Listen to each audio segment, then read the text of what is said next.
আসসালামু আলাইকুম রহমতুল্লাহ। আজকে ইনকাম নিয়ে কথা বলবো।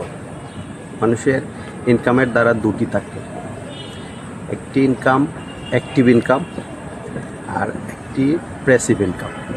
কারণ এক নম্বর অ্যাক্টিভ ইনকাম হলো যেটা আমরা কাজ করি, এখানে একটা কোম্পানিতে কাজ করি বা যে কোনো জায়গাতেই কাজ করি, শ্রমের উপরে আসে আমাদের এই অ্যাক্টিভ ইনকাম।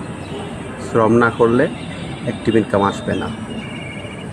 যেমন ধরেন আপনি একটা কোম্পানিতে জব করেন বা প্রবাসে আছেন, কাজ করতেছেন, আপনার শরীর সুস্থ ভালো আছে, আপনি কাজ করতে পারবেন। শরীর সুস্থ ভালো নেই, কাজ করতে পারবেন না। ওইটা হইল অ্যাক্টিভ ইনকাম। আর প্যাসিভ ইনকাম হলো, প্যাসিভ ইনকাম করে যেমন ধরেন আপনার কাজ করে পাঁচতলা একটা বিল্ডিং করছেন, পাঁচতলা বিল্ডিং থেকে তো আপনার ইনকাম আসবে, ভাড়া আসবে। তারপর আরেকটা করতে পারেন, গাড়ি কিনছেন, ওইখান থেকে আপনি কাজ না করলেও দুটা গাড়ি আছে, দুটা গাড়ির ইনকাম আসবে। ওটি হলো প্যাসিভ ইনকাম।